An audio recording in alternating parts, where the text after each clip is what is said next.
आज का प्रातः क्लास है 13/8/1964। रिकॉर्ड चला है कौन आया है मेरे मन के द्वारे। शिव बाबा अपने मीठे मीठे सिकीले सालिग्रामों को बैठ समझाते हैं।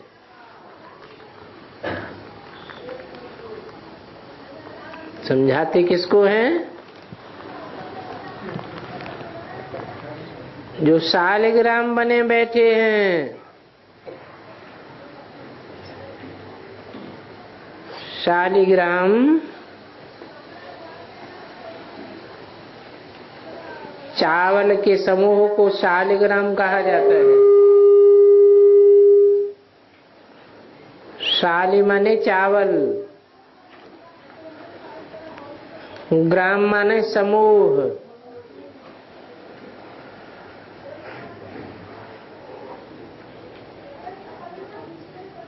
और आत्मिक स्थिति में होते हैं तो शाली अर्थात चावल को याद किया जाता है, जिसका देह अभिमान का छिलका उतरा हुआ है। दूसरे शब्दों में शालिग्राम की बटिया भी है।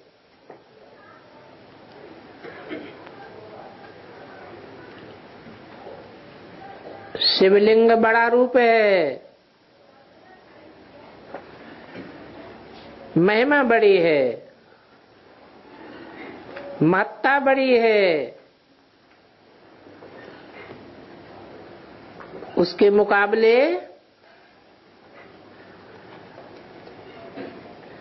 शालिग्राम की बटिया बहुत छोटी है।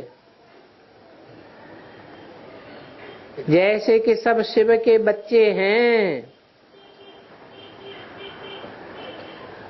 उन बच्चों को बैठ बाप समझाते हैं। तो शालिग्राम ही शिव के बच्चे हुए। बच्चे जानते हैं हमको वो पढ़ाते हैं जिनको कोई रिंचक भी नहीं जानते। बल शिव के मंदिर में जाते हैं, परंतु वहां तो इतना बड़ा शिवलिंग देखते हैं।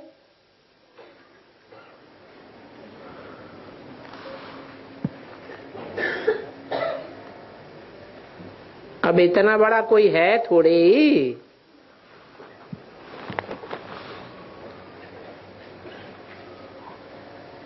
शिवलिंग के चारों ओर शालिग्राम पड़े रहते हैं। वो भी कोई इतने बड़े हैं थोड़े ही।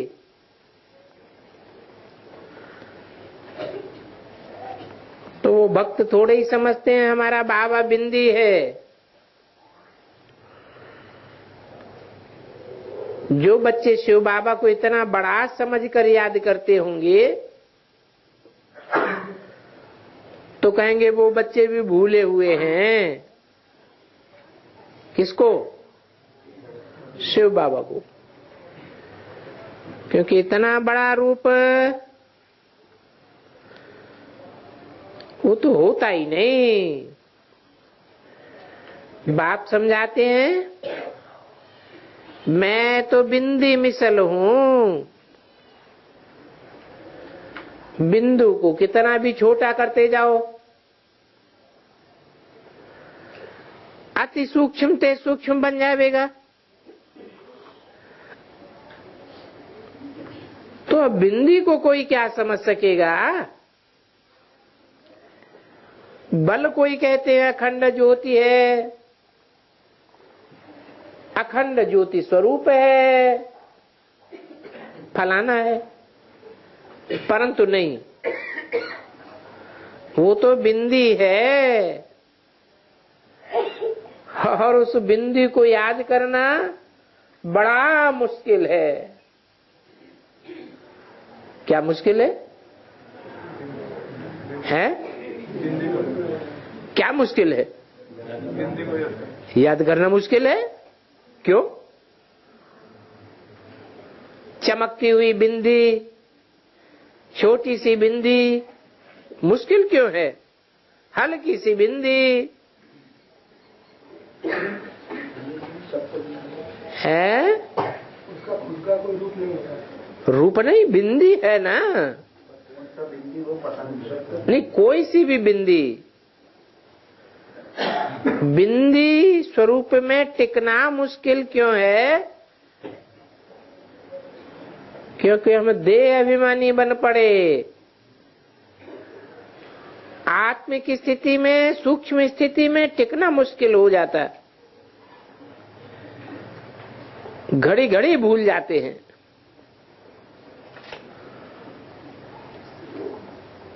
अभी अभी हम टिकना चाहें बिंदु की याद में, थोड़ी देर याद रहती, फिर भूल जाते। क्योंकि भक्ति मार्ग में 63 जन्म से हिरे हुए हैं। किस बात के लिए? इतना बड़ा शिवलिंग पर फूल आदि चढ़ाने के लिए, पूजा करने के लिए हिरे हुए हैं, तो याद रहता है। परंतु ये घड़ी घड़ी भूल जाते हैं कि वो बिंदी है। हमारा बाबा बिंदी रूप है। सारे ड्रामा में उनका जो पार्ट है वो बजाते।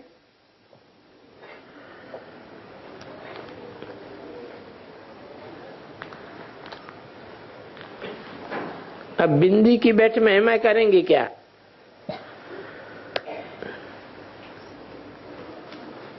ये महिमा करेंगे कि बिंदी सुख का सागर है, शांति का सागर है। कितना छोटा बिंदी रूप है। बच्चे पूछते हैं कि किसको ध्यान में रखें। इन बातों को तो समझदार समझ सकेंगे, नहीं तो वो ही शिव का लिंग याद आ जाता है।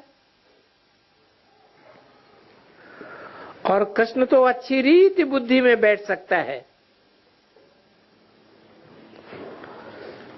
क्योंकि हाथ पांव वाला देहधारी है। और ये तो बिंदी है। गीता में निराकार की जगह साकार का नाम क्यों डाल दिया?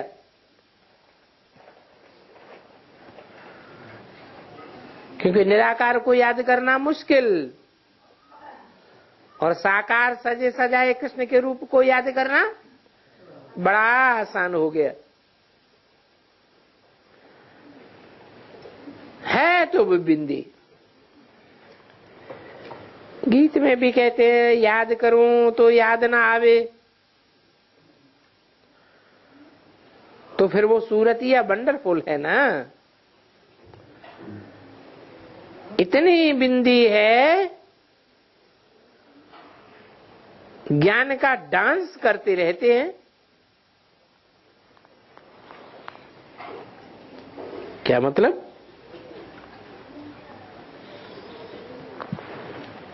माना जो आत्मा जितना सूक्ष्म रूप धारण करेगी, वो उतना ही ज्ञान की गहराइयों में ज्यादा जा सकेगी। कहते हैं सपनों का संसार लिए, सपनों का संसार कहते हैं। अब बीती हुई बात को सपना कहा जाता है। सपना बना संसार जो बीत गया है, वो सारा सपना तुम्हारी बुद्धि में आता है।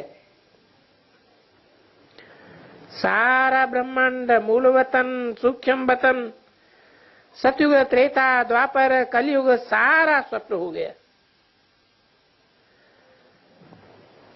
जो पास्ट हो गया है वो स्वप्न है। अब कलयुग का भी अंत है। तो ये सपने का संसार हुआ ना। वो हद के स्वप्न आते हैं और तुमको अभी बेहद का बुद्धि में आ गया है। क्या बुद्धि में बेहद का आ गया है? बेहद सपने का संसार सतयुग, त्रेता, द्वापर, कलयुग बीत गया। सूर्यवंशी, चंद्रवंशी, वैश्यवंशी सब स्वप्न हो गए।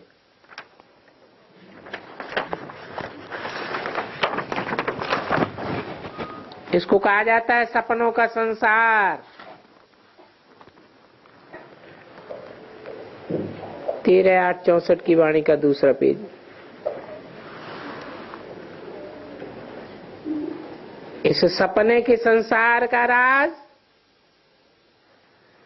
तुम्हारे सिवाय और कोई नहीं जानते हैं। सतयुग में कितने अथाह सुख थे, वो सब पास्ट हो गए।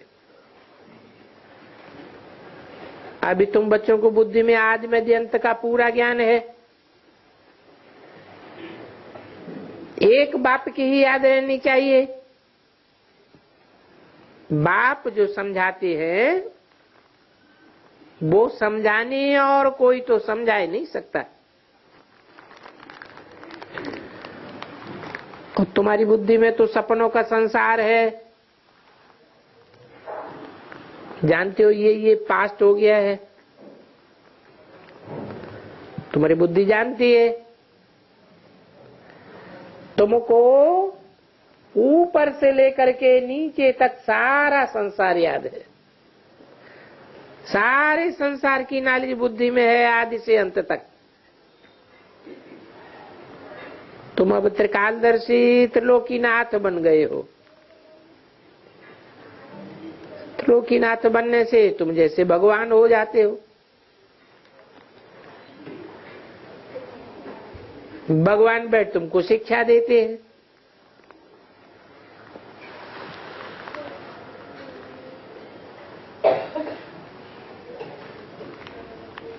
सेकंड में स्वप्न आता है तो सेकंड में तुमको सारा याद आना चाहिए कि बीज क्या होता है और झाड़ क्या होता है। झाड़ है विस्तार और बीज है सार। बाबा भी कहते हैं आदि मध्य अंत का मेरे पास ज्ञान है, इसीलिए मुझे ज्ञान का सागर कहा जाता है, नॉलेजफुल कहा जाता है, जानी जाननहार भी कहते हैं। जानते हैं कि हरेक की अवस्था जैसी है वैसी ही रहेगी। अब बताओ एक एक को बैठ हम क्या जानेंगे। जो अवस्था कल पहले थी इस अवस्था में है तो तुम भी जानते हो। पुरुषार्थ करने के लिए कहते हैं अच्छी रीति पुरुषार्थ करो, क्योंकि तुमको सुदर्शन चक्रधारी बनना है। तुम जानते हो कि ये पास्ट हो गया है। ऐसे देवताएं राज्य करते थे, फिर जाकर के राज्य करेंगे। तो तुम पास्ट, प्रेजेंट, फ्यूचर ये सब याद करते रहेंगे। इसको ही सुदर्शन चक्र कहा जाता है। तो देखो शिवलिंग को याद करने में तो सब हिरे हुए हैं।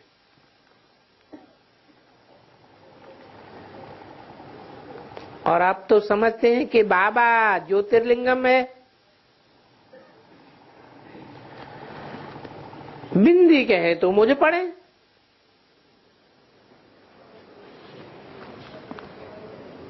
कोई समझते हैं वो तो अंगुष्ठ 6 मिसल है, क्योंकि शालिग्राम भी कैसे बनाए हैं? अंगूठे मिसल बनाए हैं। वो तो समझते हैं आत्मा छोटी है, परमात्मा बड़ा है। अभी तुम बच्चे तो जानते हो, इस कलयुगी दुनिया में इस समय देखो भवका कितना है। इनको माया का भवका कहा जाता है। माया का पांप है।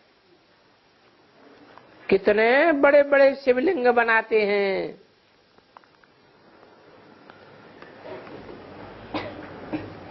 फिर कहते हैं अभी दुनिया कितनी अच्छी बन गई है।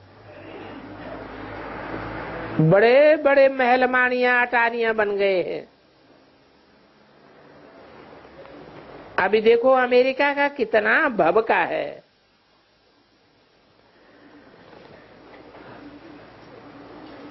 चीजें कितनी नफीस बन गई हैं।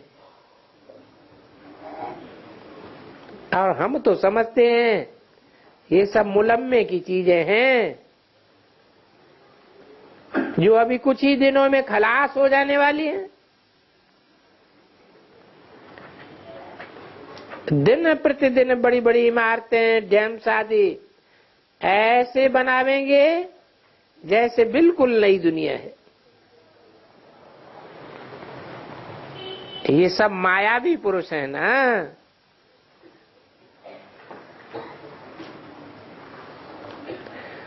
आसुरी संप्रदाय का भवका है।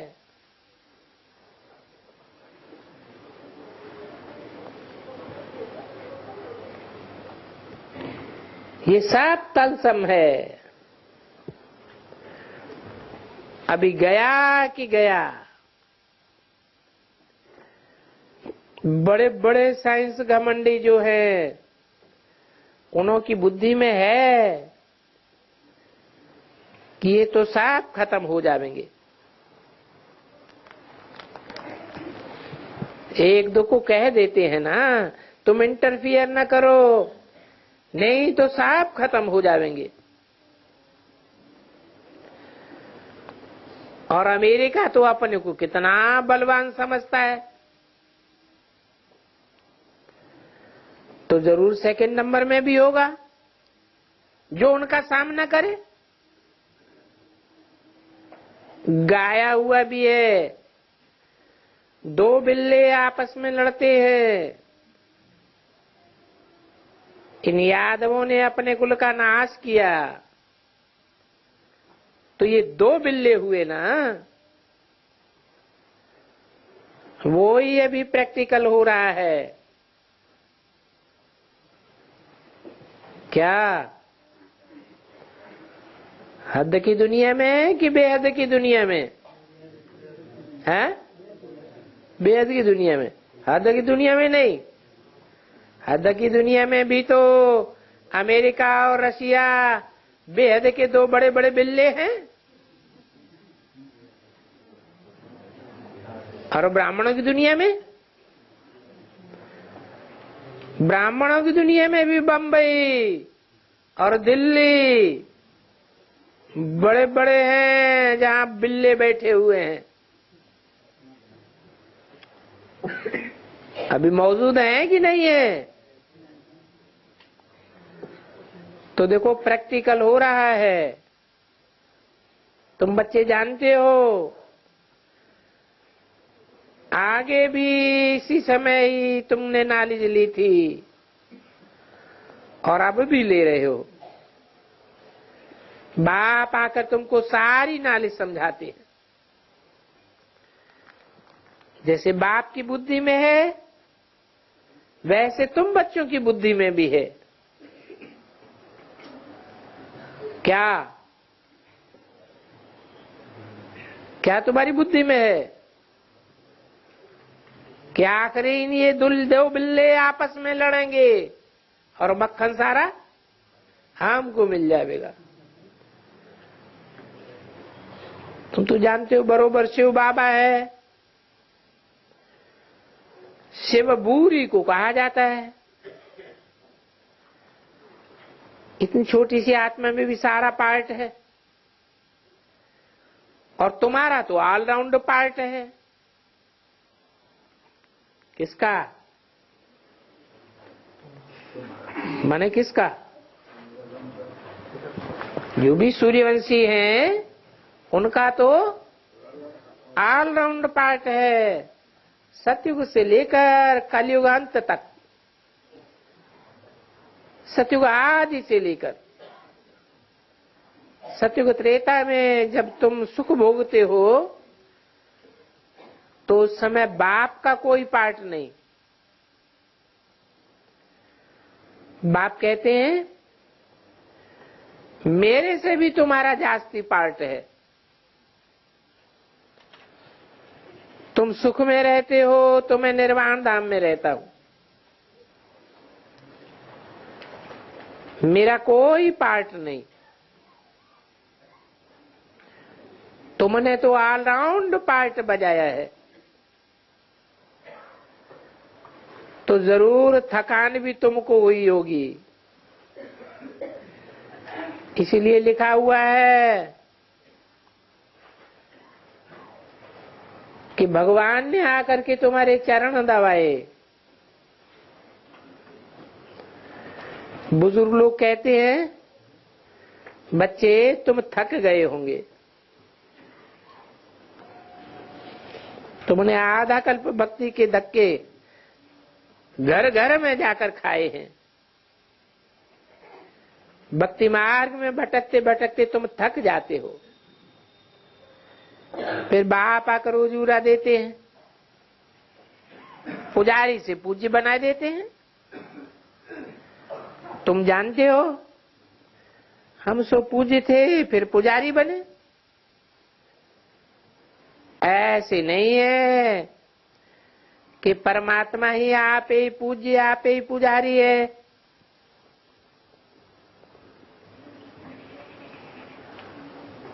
नहीं, हम ही पूज्य और हम ही पुजारी बनते हैं। भारत ही प्राचीन अविनाशी खंड गाया जाता है। भारत है शिव बाबा की जन्मभूमि और जन्मभूमि पर ही मनुष्य कुर्बान होते हैं।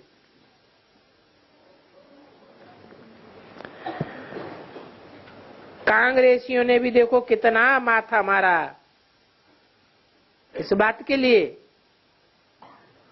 फॉरेनर्स को जन्मभूमि से बाहर निकालने के लिए। ये जन्मभूमि स्वर्ग था, फिर 5 विकारों रूपी माया रावण ने आकर के हप किया। और हम तो रावण को बड़ा दुश्मन समझते हैं, ये कोई भी नहीं समझते हैं कि बड़े से बड़ा दुश्मन माया रावण है,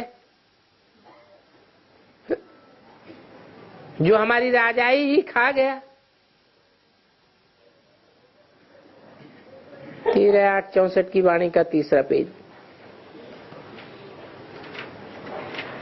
उनसे हमने ये राज्य हराया है। ये गुप्त दुश्मन है, चूहे के मुआफिक फूंक देता है और चूहरी काटती रहती है जो किसको पता भी न पड़े। काटते काटते एकदम दिवाला मार दिया, किसको भी पता नहीं है कि हमारा राजभाग किसने गवाया।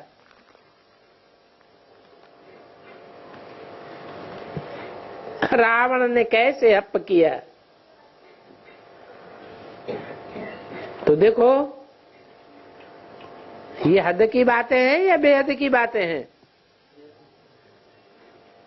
बेहद की बातें हुई ना। माया ने सारा राजभाग छीन लिया, कोई को पता नहीं है कि हमारा दुश्मन कौन है। हम कैसे कंगाल बने, कौन है दुश्मन?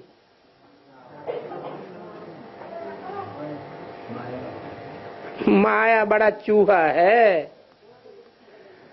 आधा कल्प खाए खाए के भारत को बरतनाते पैनी बना दिया। बड़ा बलवान है। अभी फिर तुम उन पर जीत पहन रहे हो छुपके से। तुम जानते हो हम कैसे गुप्त रीति राज्य लेते हैं। जैसे गुप्त रीति गंवाया है, फिर लेते भी गुप्त रीति से हैं। कोई को पता भी नहीं चलता हम क्या करते हैं। क्या करते हैं? हम याद करते हैं तो कोई को पता चलता है? पता भी नहीं चलता, कोई भी नहीं जानते। अभी फिर उस पर जीत पानी है। कितनी महीन राज की बातें हैं। बाबा की मदद से हम फिर राज भाग लेते हैं और कोई भी हाथ पांव नहीं चलाते हैं। गुप्त रीत से हम अपना बेहद के बाप से वर्षा लेते हैं जो आधा कल्प रहेगा। वो माया चूहा तो आहिस्ते आहिस्ते खाती है। और अभी राजी तो तुम एक ही बार ले लेते हो 21 जन्मों के लिए। 84 जन्मों का राज भी तुमको समझाया है। कैसे तुमने इतने इतने जन्म लिए। तुम जानते हो सतयुग में हमारी आयु बहुत बड़ी थी। क्या कारण था? हैं? अरे योगी थे और अभी हम भोगी बन पड़े हैं। भोग सामने आया और ये गिरा। तो द्वापर कलयुग में 63 जन्म हम गिरते ही आए। ये बातें बाबा बैठ समझाते हैं। कल्प कल्प माया ऐसे राज्य लेती है। कैसे?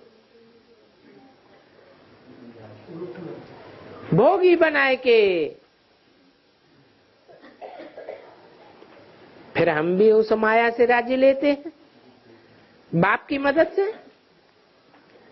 गीत में गाते तो हैं कौन देश से आया, कौन देश है जाना, परंतु समझते नहीं है। तुम तो जानते हो आत्मा किस देश से आई है और क्यों आई है। सारा चक्र तुम्हारी बुद्धि में।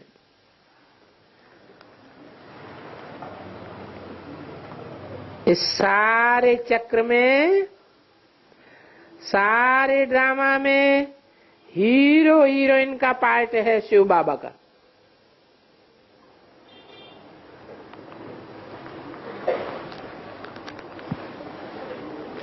है?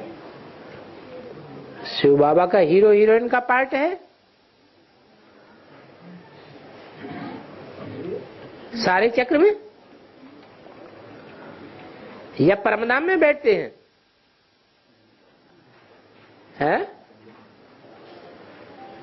किसका पार्ट है? फिर परमधाम में कौन बैठते? शिव बाप परमधाम में बैठते हैं। और शिव बाबा का पार्ट इस साकार सृष्टि पर है। शिव बाबा के साथ पार्टधारी कौन कौन है ये तुम जानते हो।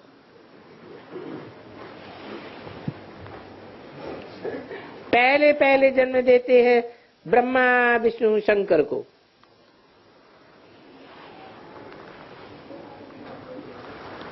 फिर तुम बच्चों को।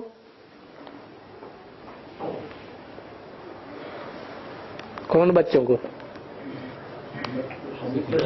हैं? किनको सन्मुख रहते हैं?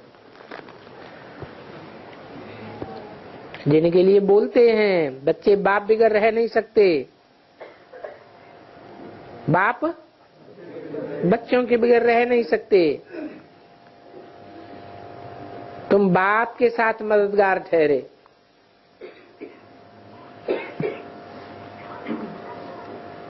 कौन से बाप के साथ?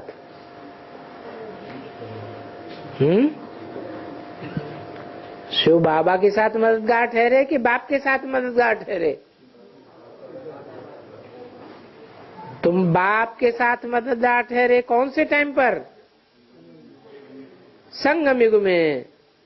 जो यहाँ बाप के साथ मददगार रहते हैं वो वहां सारे चक्र में किसके साथ मददगार रहते हैं? शिव बाबा के मददगार रहते हैं। अभी बाप अपना पार्ट बजाए अपने धाम चले जाते हैं और तुम मददगारों को भी मुक्ति धाम ले जाते हैं।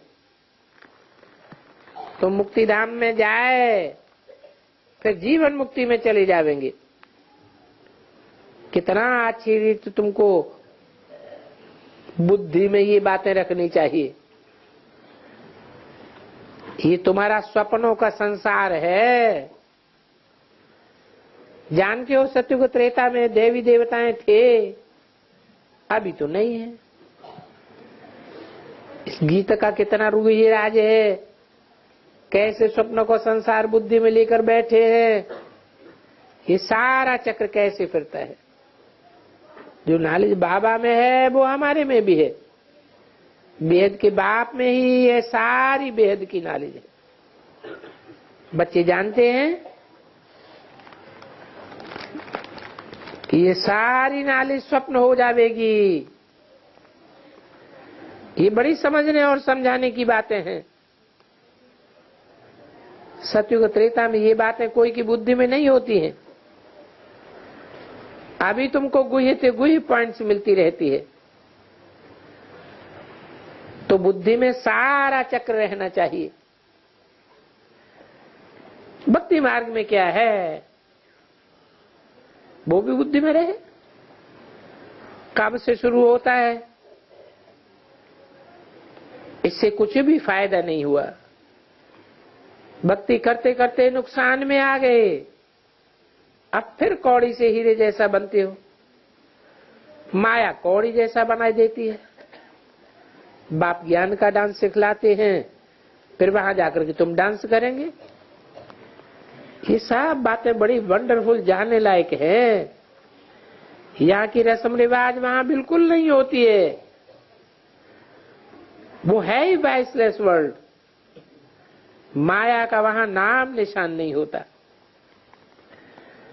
पहले तुम बाबा को याद कर वर्षा ले लो, बाकी वहां की रस्म रिवाज जो होगी वो चलेगी। तुम पहले बाप को जान करके वर्षा तो लो। ये तो बताते हैं कि वहां की रस्म रिवाज सब नहीं होगी, वहां ये उत्सव आदि नहीं होंगे। यहाँ तो गम नशीन रहते हैं। तब फिर एक दो दिन साधमाना आदि मनाते रहते हैं। और वहां तो नित्य ही साधमाना है। रोने चिल्लाने की वहां का बात होती ही नहीं। उत्सव मनाने की बात ही नहीं। सदैव हमारे बड़े दिन होंगे। हाँ, शादी धूमधाम से होती है? कहाँ है? हाँ, संगम युग की बात है।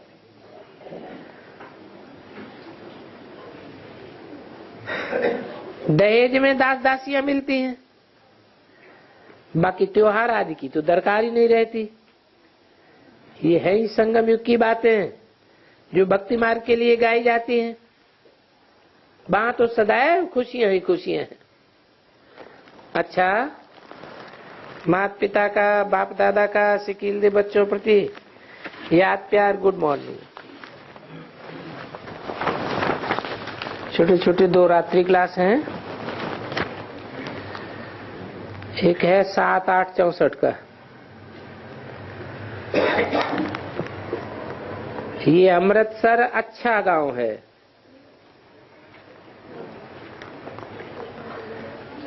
क्योंकि प्रवृत्ति मार्ग दूसरे नंबर में गुरु नानक का चला है।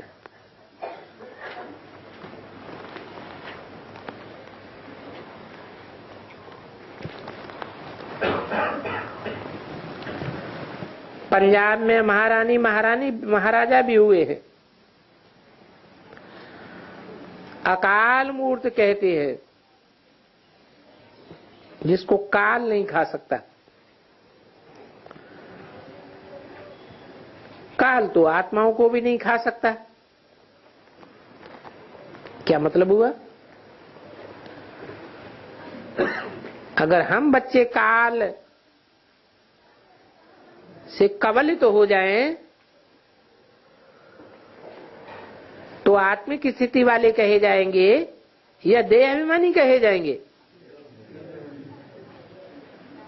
तो हम बच्चे भी जब आत्मा बनेंगे, आत्मिक स्थिति में टिकेंगे, तो हमको कोई भी काल नहीं खा सकेगा। अमृतसर में अकाल तख्त भी बनते हैं। कहते हैं अकाल मूर्त।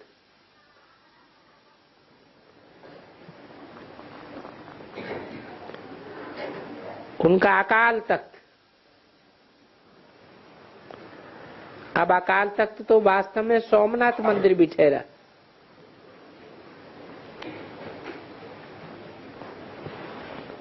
कौन सा मंदिर? जिसने किसको नाथ लिया?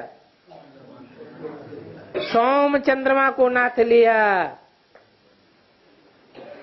एक अकाल तख्त है सोमनाथ का मंदिर। एक अकाल तख्त हुआ शिव का मंदिर। वास्तव में अकाल तख्त तो ये है चैतन्य में।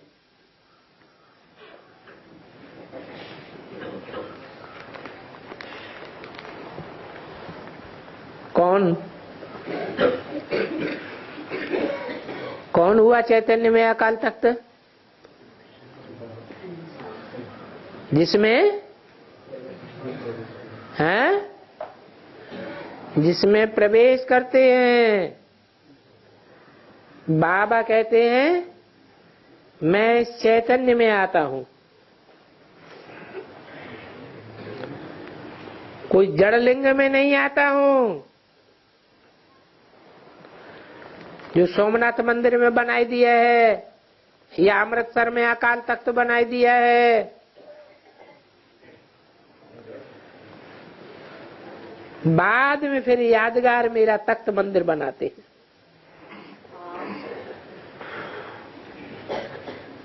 उनको तो पता नहीं है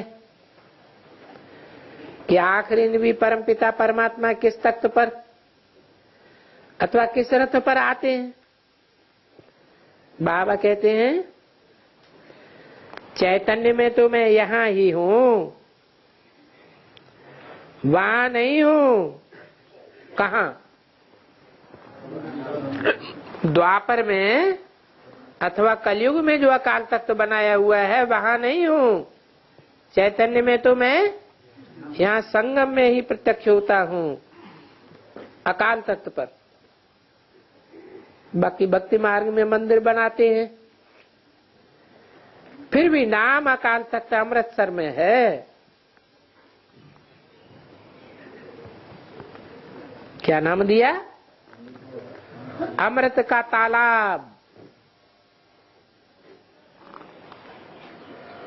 वो तो सिखों की यादगार है। हिंदुओं में भी कोई यादगार है? मानसरोवर।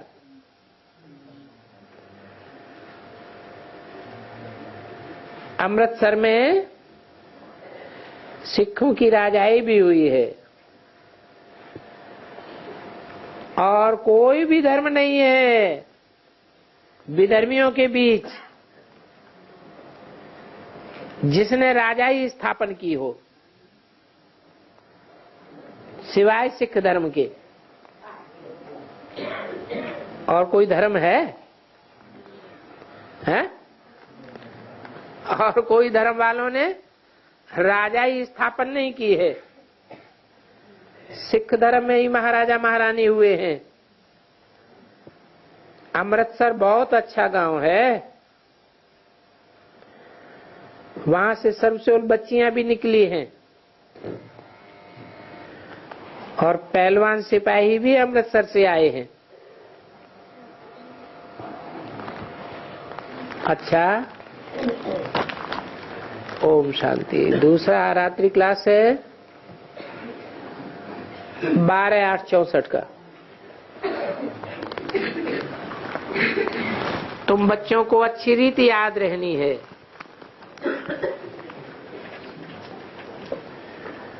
बूढ़ियां भी इस बात को समझें कि अब शिव बाबा के पास जाना है।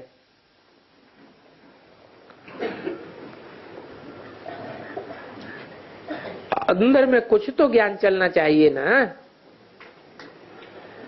भक्त होते हैं, किसको राम याद आता है, किसको कृष्ण याद आता है। बच्चों को नई बात याद है, अब घर वापस जाना है। फिर घर से आकर हम नया चोला लेंगे। अगर इसी याद में भी रहें तो भी बड़ी जबरदस्त कमाई है। हम बाप के पास जाते हैं,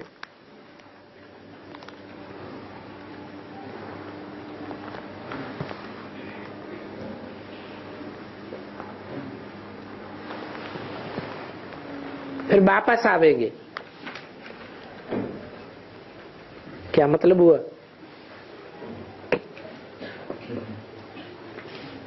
ये शरीर कब तक सड़ते जावेंगे?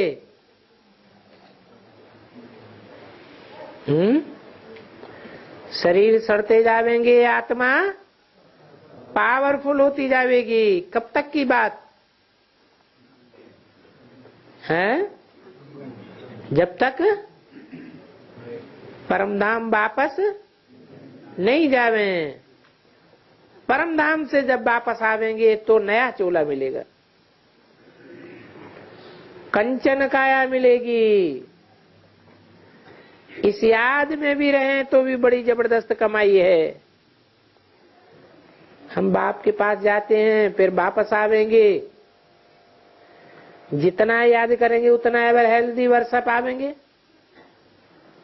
कितना सहज है, सिर्फ प्रैक्टिस हो जाए याद करने की। बरोबर नंगे आए थे या फिर नंगे वापस जाना है, सिर्फ यही याद करते रहें। कहा जाता है सेकंड में जीवन मुक्ति, परंतु मनुष्यों को अर्थ का पता ही नहीं है कि जीवन में रहते हुए भी दुख दर्दों से मुक्ति की स्टेज आ सकती है। ये तकदीर के लिए बड़ी सहज तदबीर है। जीवन मुक्ति के लिए साक्षात्कार होता है। गोद में जन्म लिया और वर्षा पाई लिया, ऊंच पद पाने के लिए और कुछ भी न करे तो भी आ जाएंगे। पुरुषार्थ प्रिंसिपल रहता है। नई बात है ना, मनुष्य समझते हैं कि तो नहीं हो सकता है, उनको समझाना है।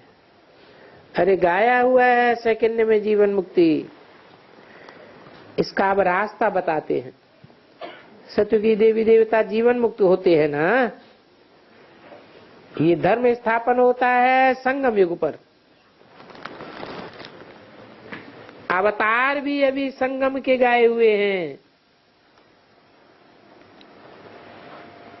भक्ति मार्ग में कब दिखाई दिए हैं? भक्ति मार्ग में जो भी अवतार दिखाए हैं वो सतयुग त्रेता द्वापर कलयुग में दिखाई दिए हैं। वास्तव में अवतार भी कल्प के संगम के गाए हुए हैं।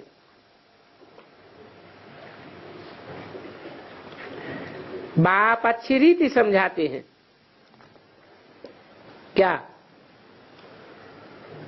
कि सतयुग की शूटिंग में कैसे अवतार होता है, त्रेता युग की शूटिंग में कैसे अवतार होता है, द्वापर युग की शूटिंग में कैसे अवतार होता है, फिर कलयुग में भी अवतार गाया हुआ है।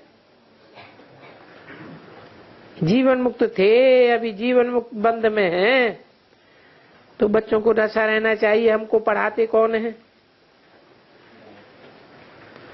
परमपिता परमात्मा भगवान वाचवी गीता में है, परंतु साकार होने से इतना नशा नहीं रहता। यहां तो तुम बच्चों को प्रैक्टिकल में नशा है। अच्छा, ओम शांति।